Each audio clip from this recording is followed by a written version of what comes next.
नमस्कार, welcome to all. सर्वांचं या PW मध्ये मनपूर्वक स्वागत. जेव्हा हा व्हिडिओ माझा तुम्ही बघत असाल, कदाचित तुम्ही 15व्या विधानसभेसाठी मतदान करून आले असाल किंवा नसेल केलं तर ताबडतोब मतदानासाठी जा आणि मतदान आज करून घ्या. 15व्या विधानसभेच्या निवडणुकासाठी किंवा 15व्या विधानसभेसाठी आज मतदान हे सुरू आहे. जेव्हा तुम्ही माझा व्हिडिओ बघत आहे त्या दृष्टिकोनातून सर्वांना मी सूचित करतो किंवा विनंती करतो की सर्वांनी मतदानाला हे जायला पाहिजे. लेक्चर नंतर म्हणजे जेव्हा मी व्हिडिओ रेकॉर्ड करत आहो हा मतदानाच्या आधीचा दिवस आहे आणि तुमच्यापर्यंत जेव्हा व्हिडिओ पोहोचणार आहे हा मतदानाचा दुसरा म्हणजे मतदानाचा हा दिवस आहे. बेसिकली लक्षात ठेवायचं, आज आपण जी साधारण चर्चा करणार आहोत तर त्याचा अभ्यासक्रमासोबत संबंध आहे की नाही हे तुम्ही लेक्चरच्या शेवटी हे ठरवा. पण सगळ्यात पहिल्यांदा लक्षात ठेवायचं, मतदान करणं हे का इम्पॉर्टंट आहे. नेमकी ही विधानसभाची निवडणूक ही कशासाठी असते. मी मतदान करायला गेलो किंवा मी मतदान करायला जाणार आहो, नेमकं लक्षात ठेवायचं की मी मतदान कशासाठी करून आलो याची थोडक्यात विमर्श होणं, त्याचा डिस्कोर्स होणं अत्यंत हे गरजेचं आहे. बेसिकली संविधानकारांनी भारतामध्ये संघराज्य प्रणालीचा स्वीकार केलेला आहे. म्हणजे भारतामध्ये वर केंद्र सरकार आहे आणि खाली राज्य सरकार आहे. आणि 73व्या 74व्या घटना दुरुस्तीनंतर भारतामध्ये नवसंघराज्याची निर्मिती झाली किंवा नवसंघराज्याला सुरुवात झाली. नवसंघराज्य म्हणजे जेव्हा केंद्र आणि राज्य यासोबत स्थानिक स्वराज्य संस्था हा एक तिसरा टायर असतो, त्याला नवसंघराज्य म्हणतात. आणि बेसिकली हे जे 3 लेयर तयार करण्याचं जे कारण आहे, आपल्या संविधानकारांनी हे जे 3 लेयर तयार केले, केंद्र, राज्य आणि स्थानिक स्वराज्य संस्था, याचा प्रमुख उद्देश होता तो म्हणजे विकास व्यवस्थितपणे व्हावा. विकासामध्ये कुठल्याही प्रकारची तडजोड किंवा त्यामध्ये अनागोंदी हे निर्माण होऊ नये. आणि म्हणून आपल्या संविधानामध्ये 7व्या अनुसूचीमध्ये 3 अनुसूच्या या समाविष्ट करण्यात आलेल्या आहे. मी काय सूचित करत आहो की नेमकं जे तुम्ही आता मतदान करायला जाणार आहे का काही लोकांनी मतदान केलेलं आहे ते लक्षात ठेवायचं. नेमकं मतदान हे कशासाठी आहे, ही निवडणूक कशासाठी. म्हणजे आता ज्या 15व्या विधानसभेसाठी म्हणजे याच्या आधी 14 विधानसभा झाल्या. 14वी विधानसभा 2019ला झाली, ज्याची मुदत ही डेट लक्षात ठेवायचं 26 नोव्हेंबरला ही संपत आहे. 26 नोव्हेंबर ही डेट अत्यंत इम्पॉर्टंट आहे. जर 26 नोव्हेंबर पर्यंत सरकार नाही बसलं तर काय होईल त्याची चर्चा आपण 2 मिनिटांनंतर करू. ही जी निवडणूक आहे ही कशासाठी आहे, त्यासाठी बघा संविधानकारांनी आपल्या इथं 3 सूच्या बनवलेल्या आहे.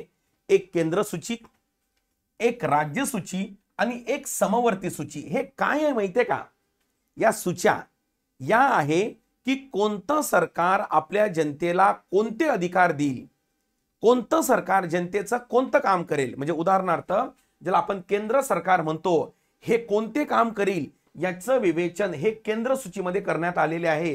आणि असे 100 विषय हे त्यांच्याकडे दिलेले आहेत. विशेष करून यांच्याकडे डिफेन्स, दळणवळण या प्रकारचे जे प्रमुख जे घटक आहे ते आपल्याला केंद्र सूचीमध्ये दिसतात. आणि यासाठी काम ही कोण करते तर आपली संसद करते. आणि आपण संसदेमध्ये जे लोकसभा सदस्य आहे त्यांना निवडून देतो. 6 महिन्याआधी जे निवडणूक झाली त्या निवडणुकीमध्ये जे आपण मतदान केलं, जे आपण आपले लोकप्रतिनिधी निवडून दिले, ते आपण निवडून दिले होते या केंद्र सूचीसाठी, बरोबर. आणि ते काम कोण करते, संसद करते. आणि आता ज्या 15व्या विधानसभेच्या निवडणुकीसाठी मतदान सुरू आहे तर या मतदानासाठी जे आपण जात आहोत हे जात आहोत लक्षात ठेवायचं राज्य सूचीसाठी. हे जात आहोत आपण या 61 या विषयासाठी. या 61 विषयामध्ये जवळपास लक्षात ठेवायचं सगळेच्या सगळे विषय हे कल्याणाचे विषय आहेत, हे वेलफेअरचे विषय आहे. हे मोस्ट ऑफ द याच्या 100 मध्ये हे डिफेन्सचे विषय आहे, बरोबर नाही का. म्हणजे म्हणू शकतो युनिटी अँड इंटिग्रिटी या संदर्भातील विषय याच्यात आहे. परंतु त्याला काय म्हणतात की सर्व्हिस संदर्भात, बरोबर नाही का, हे विषय आपल्या राज्य सूचीमध्ये आहे. त्यामुळे आता आपण ज्या 15व्या विधानसभेसाठी जे आपण आज मतदान करत आहोत किंवा तुम्ही केलेलं असेल, बरोबर नाही का, तर ते यासाठी आपण करणार आहोत. आणि समवर्ती काय, ज्यामध्ये केंद्र आणि राज्य हे दोघेही कायदा करू शकतात. म्हणजे बेसिकली लक्षात ठेवायचं, राज्याच्या विधानसभेचं काम काय आहे, तर या 61 विषयांवर आपल्या राज्यातील जनतेच्या अपेक्षा पूर्ण करणे, प्रत्यक्षात उतरणे आणि लोकांचं जनकल्याण करणे, हे समजलं पाहिजे बरं का आपल्याला. म्हणजे मुळात हा विषय मी का सांगत आहो, की नेमकं मी यासाठी मतदान करत आहो, तर मला ही अपेक्षा, म्हणजे असं असायला नको की बाबा माझ्या घरासमोर नाली आहे आणि ती नाली का बरं बांधली नाही, या मुद्द्यावर तुम्ही ही निवडणूक लढून राहिले, असं नाही. बरोबर, किंवा भारत पाकिस्तानचा मुद्दा आहे त्यावर ही निवडणूक लढून राहिले, असं नाही. भारत पाकिस्तान मुद्दा इकडा आहे, म्हणजेच सिक्युरिटी डिफेन्स हा मुद्दा इकडा आहे आणि वेलफेअरचा मुद्दा इकडा आहे. शिक्षण, आरोग्य, लाईट आणि का ह्या सगळे मुद्दे इथं आहेत. रोजगार, हे जे मुद्दे तुम्हाला दिसतात हे मुद्दे इथं असल्याचं आपल्या काय येते, हे लक्षात येते किंवा आपल्याला त्याची लक्षात ठेवायचं मोठ्या प्रमाणात जाणीव हे आपल्याला दिसून येते. म्हणून या दृष्टिकोनातून आपल्याला लक्षात ठेवायचं, मतदान करत असताना मी मतदान का करत आहो, मी मतदान कशासाठी करत आहो, याचं फंडामेंटल आयडिया असणं अत्यंत गरजेची आहे. कारण जोपर्यंत त्याला काय म्हणतात की लिटरेट वोटर राहत नाही, साक्षर मतदार राहत नाही, तोपर्यंत सुज्ञ राजकारणी हे तयार होऊ शकत नाही. एक लिमिट असेल आपल्या सर्वांची, किंवा राजकारणाबद्दल बोलणं, ते असे करतात तसे करतात, ठीक आहे, तो एक दुय्यम मुद्दा. पण शेवटी मला सांगा, ते निवडून आपल्या माध्यमातून जातात ना, ही गोष्ट आपण नाकारू शकत नाही. जर एक बोट त्यांच्याकडे आहे तर 3 बोट आपल्याकडे आहे ना. आणि त्यामुळे तो आजचाच दिवस आहे की आपल्याला मतदानाच्या माध्यमातून ज्या अपेक्षा तुम्हाला असं वाटते की नाही या बाबतीमध्ये हे फुलफिल करू शकते, हे फुलफिल करू शकत नाही, त्याला आपापल्या परीनं स्वविवेक बुद्धीनं आपण मतदान करणं हे अत्यंत गरजेचं हे आहे. कोणाला करायचं, काय करायचं, तर उदारमतवादी विचारप्रवाहानुसार प्रत्येकाला बुद्धिप्रामाण्यवाद आहे आणि प्रत्येकाला तर्कशक्ती हे दिलेली आहे. त्यामुळे तिथं इन्फ्लुअन्स करून किंवा मी सांगून त्याच्यामध्ये कुठेही म्हणजे अडथळा म्हणण्यापेक्षा आहे, प्रत्येकाला बुद्धिप्रामाण्यवाद किंवा प्रत्येकाला तर्कबुद्धी आहे, त्याद्वारे त्याला काय म्हणतात की व्यक्ती आपले निर्णय घेतो आणि मतदान करतो आणि इतर काम सुद्धा करतो. बेसिकली लक्षात ठेवायचं, जो महाराष्ट्र आहे आपला, हा पुरोगामी महाराष्ट्र म्हणून ओळखला जातो. याचं कारण काय माहितीये का? याचं प्रमुख कारण, जेव्हा आपण इतिहास वाचतो, जेव्हा आपण इकॉनॉमी वाचतो, इकॉनॉमीमध्ये जेव्हा आपण आकडेवारी बघतो नाही का, तर महाराष्ट्र ट्रेडमध्ये, उद्योगामध्ये हा आपल्याला अग्रेसर असताना दिसतो. आपल्या जे राजकारणी आहे ना, म्हणजे कोणत्याही पक्षाची असो, यांना महाराष्ट्राला विकासाकडे न्यायचं नाही आहे. महाराष्ट्र ऑलरेडी विकसित आहे, फक्त मेंटेन करायचं आहे. आपल्या पूर्वजांनी, म्हणजेच आपल्या पूर्वीच्या राज्यकर्त्यांनी, म्हणजे याची सुरुवात पुरोगामी महाराष्ट्राची ही यशवंतराव चव्हाणांपासून होते. तिथून तर जवळपास सर्व मुख्यमंत्र्यांचा यामध्ये थोडा थोडा हा काय सहभाग दिसून येतो. महाराष्ट्र विकसित आहे यात कुठंच दुमत नाही. फक्त आजच्या राजकारण्यांना त्याला फक्त जपायचं आहे, मेंटेन करायचं आहे. ते कसं, आपल्या बापानं, आजोबानं, पंजोबानं फुल शेती प्रॉपर्टी घेऊन टाकली, तुमचं काम फक्त त्याला जपणं आहे. म्हणजे तुमचं त्याला काय म्हणतात की आपल्या भाषेमध्ये म्हणतो ना, किंवा हा लायक आहे की नाही वारसदार, हे ठरणार आहे की शेत विकतो ओके की शेत मेंटेन करतो. सेम त्या प्रकारे महाराष्ट्र आहे. महाराष्ट्र आहे बरं का. याला इथे लक्षात ठेवायचं, त्याला काय म्हणतात की फक्त सगळ्या गोष्टी ओके आहे. एक त्याला काय म्हणतात की पुरोगामी चळवळ चाललेली आहे, ज्याला आपण फुले शाहू आंबेडकर चळवळ म्हणतो. आपलं भाग्य आहे की ती चळवळ महाराष्ट्रामध्ये चालली, महाराष्ट्रामध्ये उगम पावली. या दृष्टिकोनातून जे आपण म्हणतो किंवा इकॉनॉमीमध्ये महाराष्ट्र अग्रेसर आहे, पॉलिटीमध्ये महाराष्ट्र अग्रेसर आहे, म्हणजे महाराष्ट्र दिशादर्शक आहे. हे माहिती आहे कशामुळे आहे? याचं कारण महाराष्ट्राला लाभलेले नेतृत्व, महाराष्ट्राला लाभलेले आधीचे सुसंस्कृत नेतृत्व. मी आताबद्दल त्याला काय म्हणतात की बोलणं हे मला उचित वाटत नाही, ते तुम्ही ठरवा. पण जेव्हा महाराष्ट्राचा जन्म झाला, तिथून लक्षात ठेवायचं, महाराष्ट्राला एक पुरोगामी एक आधार किंवा चळवळ ही लाभलेली दिसते. आणि मला हे सांगायचं आहे की शेवटी ते नेतृत्व हे मतदारांनी दिलेलं आहे, मतदारांनी निर्माण केलेलं आहे, मतदारामधून पुढे आलेलं आहे. म्हणून आपल्याला मतदान करणं अत्यंत गरजेचं आहे. जर तुम्हाला असं वाटत असेल की बाबा हा बदल पाहिजे, तो बदल पाहिजे, तर आपल्या इथं आहे ना लोकशाही, आणि माझ्या एका मतानं काय होईल, बरोबर, एका मतानं काय होईल, यापेक्षा सर्वात महत्त्वाचा मुद्दा आहे की राजकीय धोरण हे तुमच्यावर कसे प्रभाव पाडतात हे कोरोनापासनं हे व्यवस्थितपणे कळलं. कोरोनाच्या आधी तेवढा राजकारणाचा प्रभाव किंवा राजकारणाचा धोरणाचा प्रभाव हा जाणवत नव्हता, पण कोरोना नंतर डायरेक्ट इफेक्ट व्हायला लागला. डायरेक्ट इंडिव्हिज्युअल व्यक्तीवर त्याचा परिणाम हा व्हायला लागला. म्हणून त्या दृष्टिकोनातून राज्यकर्ते किंवा आपले रिप्रेझेंटेटिव्ह डेमोक्रेसी जे आपण स्वीकारली ते प्रतिनिधी हे योग्य असणं अत्यंत गरजेचं आहे. आणि तसं तर्कबुद्धी ही तुमच्या जवळ आहे, म्हणून आपल्याला व्यवस्थितपणे जाऊन हे मतदान करायचं आहे. बेसिकली लक्षात ठेवायचं की आपल्या इथं म्हणजे महाराष्ट्रामध्ये ज्याला आपण नेहमी म्हणतो किंवा महाराष्ट्र हा अग्रेसर आहे, महाराष्ट्र हा पुढे आहे. मी आताच 2 मिनिटापूर्वी जे माझं एक पॉज दिलेला होता की बाबा महाराष्ट्रामध्ये त्याला काय म्हणतात की आता सगळं ओके आहे, फक्त मेंटेन करणं गरजेचं आहे आणि त्यासाठी योग्य रिप्रेझेंटेटिव्ह देणं अत्यंत गरजेचं आहे. म्हणजे आता ह्या ज्या निवडणुका होत आहे या 61 पॉईंटसाठी या निवडणुका होत असल्याचं आपल्या काय इथे हे लक्षात येते. त्यामुळे म्हणून प्रत्येकानं जाऊन तिथं मतदान करणं अत्यंत काय गरजेचं आहे. एकूण बघा या विधानसभेमध्ये ओके एकूण मतदार हे किती आहे ते एक वेळा बघून घ्या आणि यामध्ये तुमचं नाव हे असणार आहे. त्यामध्ये लक्षात ठेवायचं 9,70,00,000 जवळपास हे आपले टोटल काय असणार आहे ओके एकूण मतदार असणार आहे म्हणजे महाराष्ट्रामध्ये. आणि यामधून 288 लोकप्रतिनिधी आपल्याला निवडायचे आहे आणि ज्याला 288 पैकी 145 जागा मिळतील बरोबर त्याची सरकार किंवा तोच सरकार आपल्या इथं कुठे येईल सत्तेमध्ये येईल. आपण संसदीय शासन पद्धती स्वीकारल्यामुळे विधानसभेमध्ये ज्या पक्षाला ओके 50% अधिक 1 जागा असते त्याचं लक्षात ठेवायचं काय असते सरकार असते. त्यामध्ये हे सगळे आकडेवारी आपण योग्य वेळी पुन्हा जेव्हा निकाल वगैरे लागला त्यावेळी पुन्हा बोलूच आपण. पण बेसिकली लक्षात ठेवायचं एवढे मतदार आज वोटिंग करणार आहे ऑब्लिक केलं पाहिजे. कारण जवळपास मला सांगा जर एवढे मतदार आहे जर वोटिंग होऊन राहिलं 50% 60% याचा अर्थ याच्या 50% न म्हणजे 5.5 कोटी लोक मतदान करत आहे. 5.5 कोटी ओके लोक हे 288 निवडत आहे. लोकसंख्येचा विचार जर केला तर त्यावरून अंदाज बांधा की आपण फुल डेमोक्रेसी जर आणायची असेल तर पहिल्यांदा हा आकडा जास्तीत जास्त पार्टिसिपेट होणं अत्यंत हा काय हा गरजेचा आहे. ठीक आहे. त्यामध्ये महिलांची मतदारांची भागीदारी जवळपास बघा जवळपास 50% असणार आहे. जवळपास 50%. आता महिलांच्या भागीदारीवरून तुम्हाला अंदाज आला असेल की बाबा महिला सेंट्रिक त्याला काय म्हणतात की प्रचार हा प्रत्येक पक्षानं करण्याचा प्रयत्न केला. जे जाहीरनाम्यामध्ये प्रत्येक पक्षानं या महिलांना केंद्रबिंदू मानून आपला प्रचार ठेवला. कारण पार्टिसिपेशन बघा किती आहे जवळपास 50% पार्टिसिपेशन आपल्याला काय होते दिसते. एकूण विधानसभा सदस्य 288 आणि मॅजिक फिगर हे 145 असणार आहे.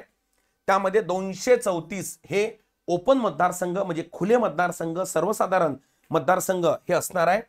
त्यापैकी अनुसूचित जातीसाठी 29 आणि जमातीसाठी काय 25.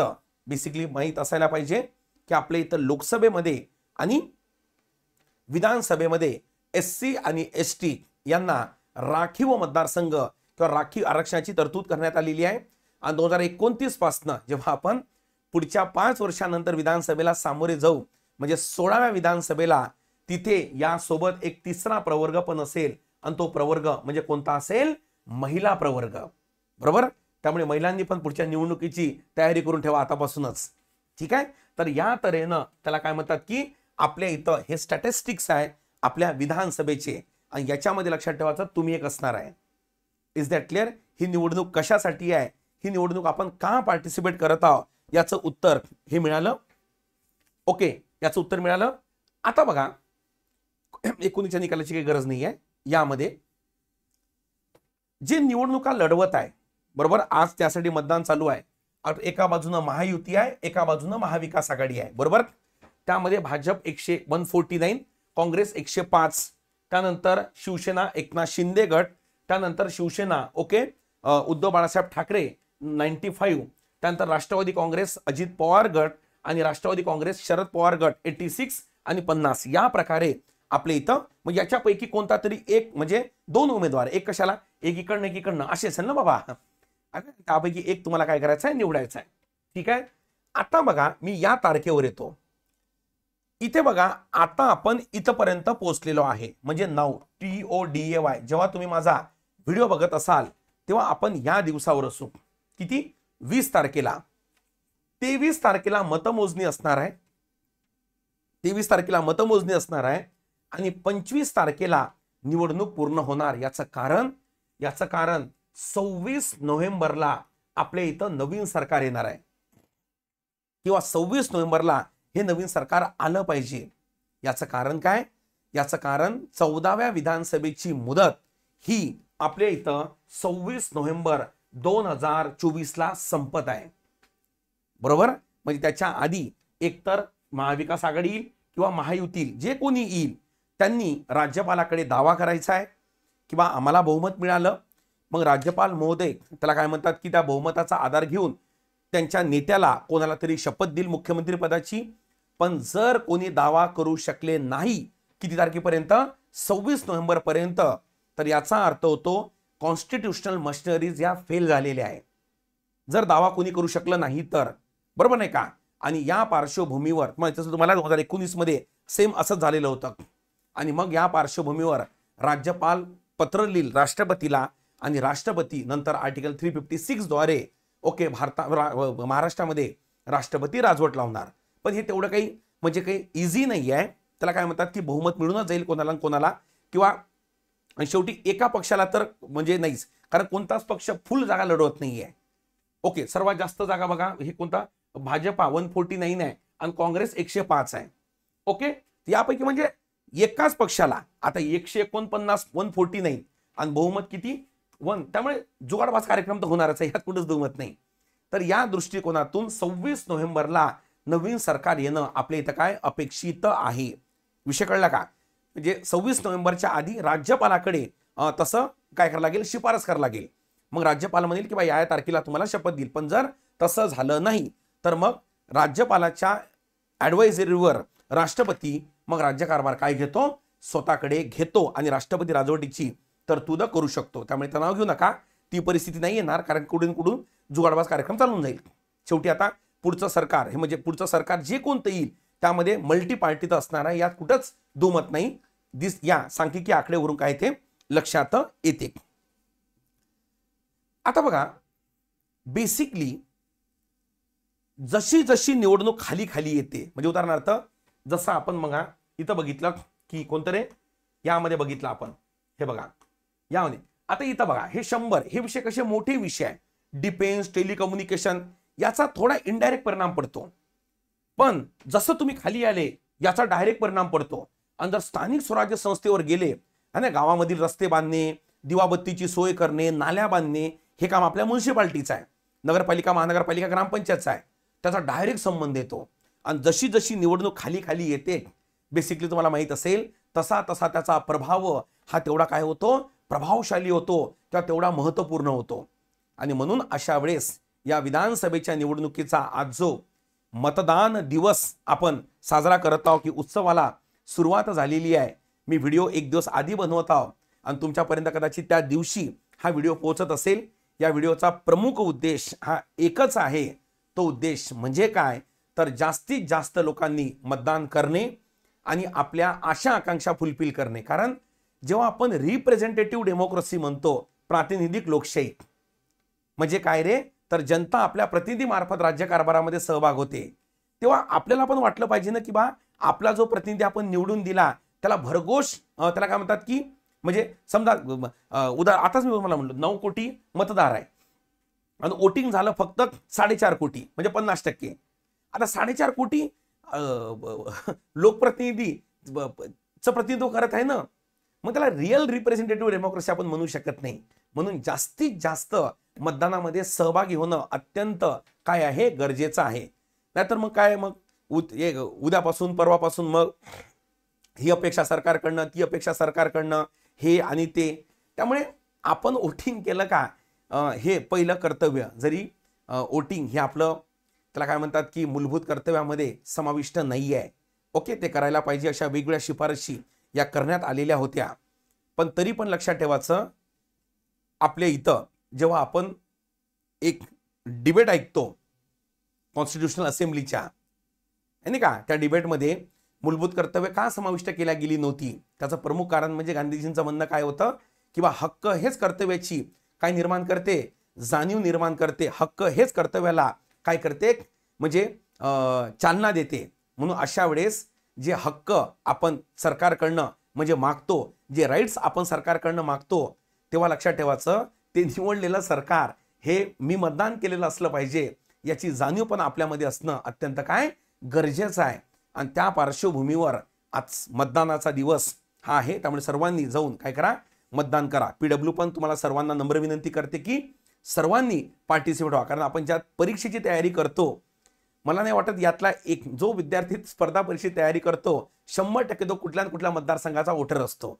कारण एज बघितलं असतं MPSCचं फॉर्म भरण्याचं आणि वोटरचं वय बघितलं असता, ओके, त्यापेक्षा पहिले तो वोटर बनतो ना स्पर्धा परीक्षेची काय करतो तयारी. त्यामुळे सर्वांनी यामध्ये पार्टिसिपेट व्हा, सर्वांनी, कारण हा पुरोगामी महाराष्ट्र आहे. मी आधी म्हटलो तुम्हाला महाराष्ट्र हा प्रगतीपथावर आहे, त्यात कुठंच दुमत नाही. आणि याचं कारण म्हणजे आपले पूर्वज आहे, आपल्याला लाभलेलं एक नेतृत्व आहे, बरोबर नाही का, आपल्याला लाभलेली एक सुधारणावादी चळवळ आहे. फक्त आजच्या राजकारण्यांना ते फक्त मेंटेन करायचं आहे. विषय कळलं. पण शेवटी ते राजकारणी किंवा त्या लोकप्रतिनिधी आपण निवडून पाठवणार आहोत ना. म्हणून माझ्या एका मतानं काय होईल ही भावना डोक्यामध्ये न ठेवता सर्वांनी मतदानाला जाग आणि मतदान करा. कारण महाराष्ट्र हा दिशादर्शक आहे, महाराष्ट्र हा पथदर्शक आहे, बरोबर नाही का. म्हणजे जे काही महाराष्ट्रामध्ये होते त्याचं त्याला काय म्हणतात की त्याला फॉलोअर म्हणून बाकी राज्य हे काम करत असतात. ती चळवळ किंवा ते आपलं पुरोगामित्व हे टिकून ठेवणं हे अत्यंत ते गरजेचं आहे. आणि याच पार्श्वभूमीवर आपण हे सत्र घेण्याचा काय केला, हा प्रयत्न हा केलेला आहे या सगळ्यांमध्ये. त्यामुळे सर्वांनी पार्टिसिपेट व्हा म्हणून एक छोटंसं सत्र मी तुमच्यासाठी घेण्याचा काय केला प्रयत्न हा केलेला आहे. Okay, thank you so much.